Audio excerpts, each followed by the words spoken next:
Hello everyone, my name is Gabby and welcome back to another Dragon Ball Super review, this time reviewing episode 78. The Grand Priest lays out the rules of the tournament. The winning member of the winning universe can get the Super Dragon Balls, but the winning universe gets nothing. And that's actually a good thing, because the Zeno will destroy any universe that loses. But before that, the future Zeno wants to see Universe 7 fight, having never seen a tournament before. They tell Goku to get 3 members ready to face Universe 9. While the gods are suitably freaked out, Goku accepts he does have some responsibility towards this happening in the first place, and he'll make up for it by making sure not to lose. For the preliminary match, he ropes in Gohan and Majin Buu, and on Gohan's advice, he tries to keep the true stakes a secret from as many people as possible. The Zen exhibition match begins with Majin Buu facing off against Universe 9's set of Wolfmen. The kick expert Basil seems to have the upper hand against Buu, but Buu isn't done yet. So, what did I like about this episode? Well, first of all, I'm finding sort of the stakes of this tournament very, very interesting.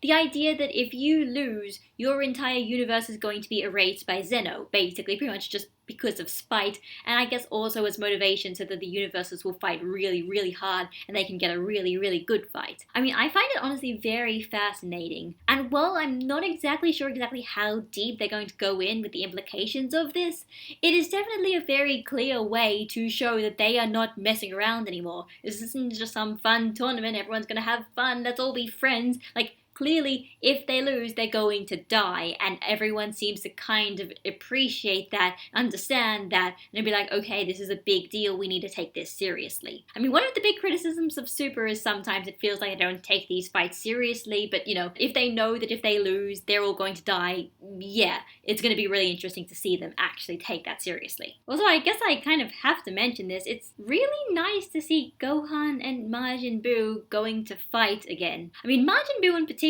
almost feels like an intentional, like, take that to the Shamba arc where he just kind of falls asleep. Like, in this case, they're like, he was about to fall asleep, but then they have Mr. Satan with them, and then Mr. Satan manages to wake Boo up and then tells Boo to fight. It's like, it almost feels like they were kind of looking at the complaints of the Universe 6 tournament, and they realized that people were really upset that they brought in Piccolo and Boo, even though they didn't really do anything in the end, and then they're like, okay, fine, you know what, next time we're gonna make this a bigger deal. So, you know, the first thing we ever do, Boo is not going to fall asleep, he is going to fight. And Gohan, that person we've been doing this weird, we didn't really know what we were going to be doing with him for the last, year or so, well, he's fighting as well. And I do really appreciate it. Using the supporting cast is not necessarily this be-all, end-all judge of quality, but it is nice to see. It is nice to see characters who we haven't really seen do much in this series, or at least not much plot relevant, actually do things that are plot relevant. And this is just a taste of things to come. And speaking of that, it was really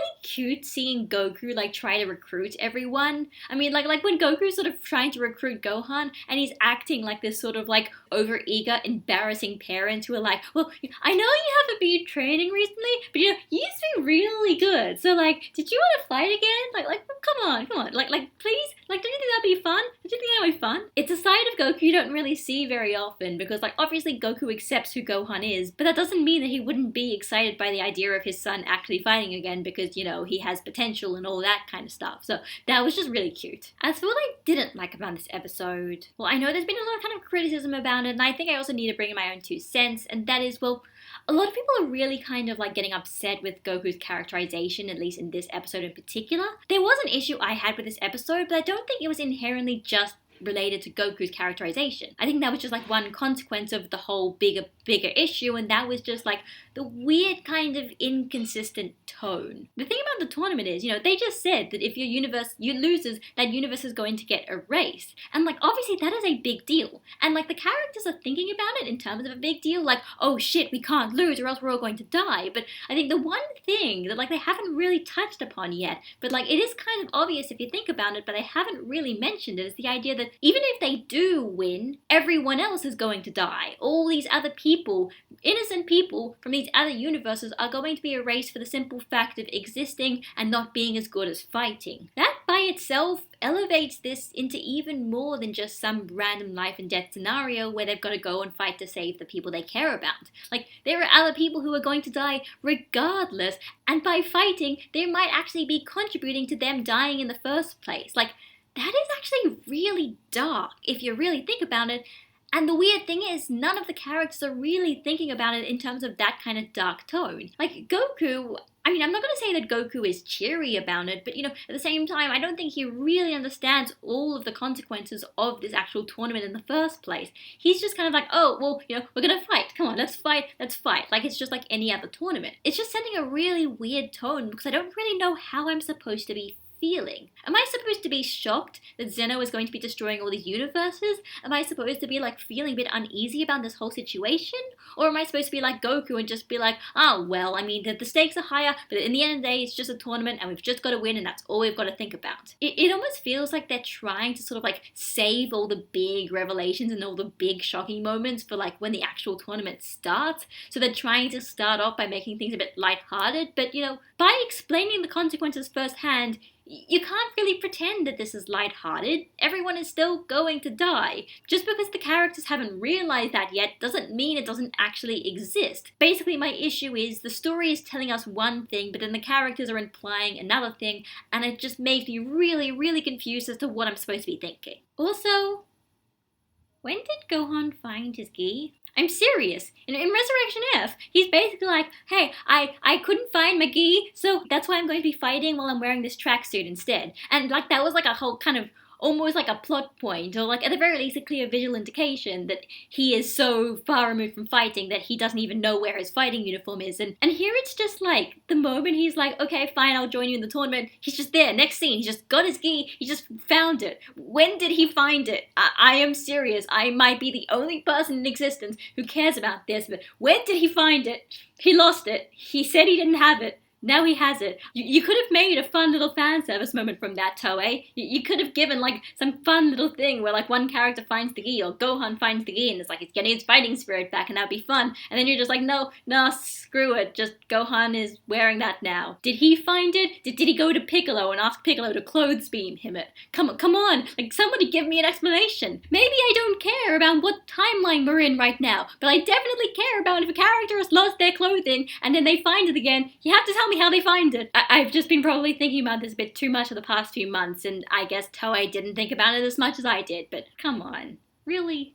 So, as for next episode, Majin Buu is continuing his fight against Basil, and I'm honestly not really sure exactly how high the stakes are supposed to be for this fight. Is the losing universe in this preliminary match going to be erased as well? Because I'm honestly not sure. And at the very least, Majin Buu doesn't actually know the consequences of it actually losing, but he still wants to be him and he still wants to have fun. Even if the losing universe doesn't get erased, the fact is if they don't give it their all and actually give a good fight, the Zeno might just erase their universe out of spite anyway, so clearly they still need to give it their all. They still need to fight and fight a good fight. It's going to be the first proper fight in this tournament, and there's probably going to be a lot of them, so I hope they get off to a good start. So that was Dragon Ball Super episode 78. I've kind of got two mixed feelings about this episode. On the one hand, I really appreciate that they roped in the supporting cast to fight, and I do appreciate how they roped the supporting cast in to fight. I thought it kind of made sense for their characters, and they weren't doing anything stupid, gratuitous, fanservice-y things where it's just like,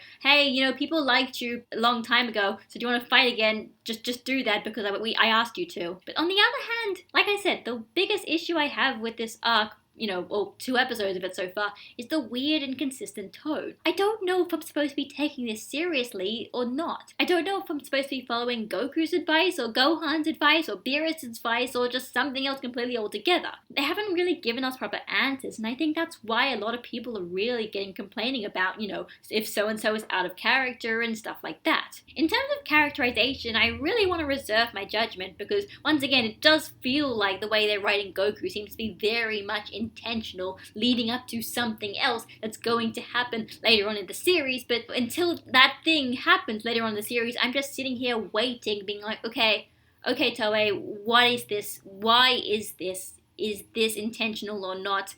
Is this out of character or not? Just give me an answer, please, I don't want to wait another 2 months. It's not to say this arc is getting bad, it's just getting a little bit weird in terms of I don't know what I'm supposed to be feeling and thinking at the time. But hey, just one look at the intro makes me realize just how many more things they still need to introduce and we still haven't seen yet. So this arc is so far from over, it's not even funny. There's so many more things they still have to tell us about. So once again, I really need to reserve my judgment on this. So this is Gabby, signing out, and I'll see you all next week.